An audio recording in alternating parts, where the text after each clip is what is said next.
स्वर कोकिला लता मंगेशकर नहीं रही, 2 दिन के राष्ट्रीय शोक की घोषणा।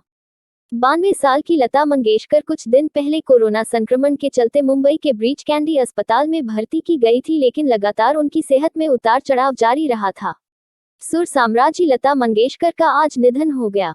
लता मंगेशकर कुछ दिन पहले कोरोना संक्रमण के चलते मुंबई के ब्रीच कैंडी अस्पताल में भर्ती की गई थी, लेकिन लगातार उनकी सेहत में उतार चढ़ाव जारी रहा। एक बार फिर उनकी तबीयत बिगड़ने की वजह से उन्हें वेंटिलेटर पर शिफ्ट किया गया, लेकिन उनकी जान नहीं बचाई जा सकी। शोक में झुका तिरंगा। लता मंगेशकर के निधन के बाद राष्ट्रपति भवन और संसद भवन पर तिरंगा झंडा आधा झुका दिया गया है। लता मंगेशकर की याद में 2 दिवसीय राष्ट्रीय शोक मनाया जाएगा। पीएम नरेंद्र आज मुंबई पहुंच सकते हैं। लता मंगेशकर के निधन के मद्देनजर प्रधानमंत्री नरेंद्र मोदी शाम 4 बजे तक मुंबई पहुंच सकते हैं। आदित्य ठाकरे अंतिम दर्शन की तैयारियों का जायजा लेने के लिए शिवाजी पार्क पहुंच चुके हैं। गोवा में 3 दिन का राजकीय शोक। भारत की कोकिला लता मंगेशकर के निधन के कारण गोवा सरकार ने 3 दिनों का राजकीय शोक घोषित किया है। 6 से 9 फरवरी 2022 तक राजकीय शोक का ऐलान किया गया है। अंतिम दर्शन के लिए पहुंच रहे हैं लोग। जैसे जैसे लोगों को खबर मिल रही है, लोग अस्पताल और घर पर अंतिम दर्शन के लिए आ रहे हैं और इन्हें हटाने के लिए पुलिस को मशक्कत करनी पड़ रही है। ब्रीच कैंडी अस्पताल के दोनों मुख्य मार्ग पर बैरिकेड लगाकर लोगों को हटाया जा रहा है।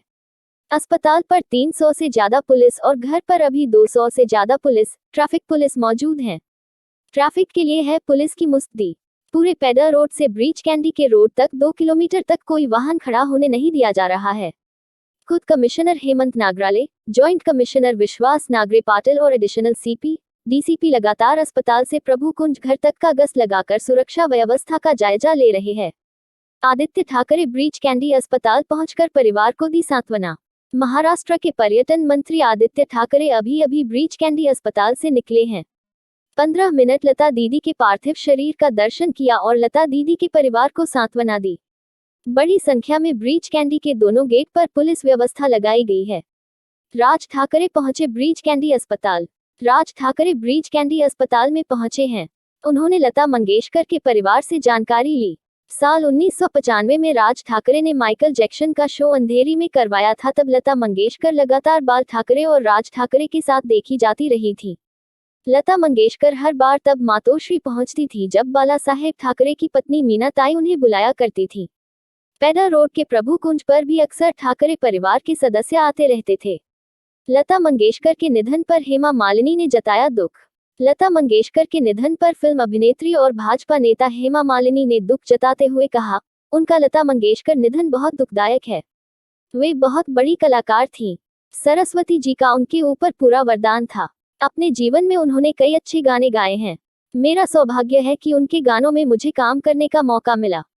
लता मंगेशकर ने निधन पर 2 दिनों का राष्ट्रीय शोक, झुका रहेगा राष्ट्रीय ध्वज। लता मंगेशकर की याद में 2 दिवसीय राष्ट्रीय शोक मनाया जाएगा। लता मंगेशकर के सम्मान में 2 दिनों तक राष्ट्रीय ध्वज झुका रहेगा। अस्पताल से प्रभु कुंज लाया जाएगा लता मंगेशकर का पार्थिव शरीर। लता मंगेशकर का पार्थिव शरीर पहले अस्पताल से प्रभु कुंज लाया जाएगा, जहां लता मंगेशकर के पार्थिव शरीर को दर्शन के लिए रखा जाएगा। उसके बाद शिवाजी पार्क पर ले जाने की बात चल रही है। हालांकि मंगेशकर परिवार इस पर मीडिया को जानकारी साझा करेंगे। पुणे में लता जी का पैतृक निवास है। प्रधानमंत्री नरेंद्र मोदी ने जताया दुख। प्रधानमंत्री नरेंद्र मोदी ने लता मंगेशकर को याद करते हुए ट्वीट किया, दयालु और देखभाल करने वाली लता दीदी हमें छोड़कर चली गई हैं। वो हमारे देश में एक खालीपन छोड़ गई हैं जिसे भरा नहीं जा सकता। आने वाली पीढ़ियां उन्हें भारतीय संस्कृति के एक दिग्गज के रूप में याद रखेंगी, जिनकी सुरीली आवाज में लोगों को मंत्रमुग्ध करने की अद्वितीय क्षमता थी। लता मंगेशकर एक भारतीय गायिका और संगीतकार थीं। उन्हें व्यापक रूप से भारत में सबसे महान और सबसे प्रभावशाली गायकों में से एक माना जाता था। 7 दशकों के करियर में भारतीय संगीत उद्योग में उनके योगदान ने उन्हें नाइटिंगेल ऑफ इंडिया और क्वीन ऑफ मेलोडी जैसे सम्मानित खिताब प्राप्त किए। इसके अलावा इन्हें national film fair award, BFJA award, film fair award for best female playback singer, film fair special award, film fair lifetime achievement award से भी सम्मानित किया गया।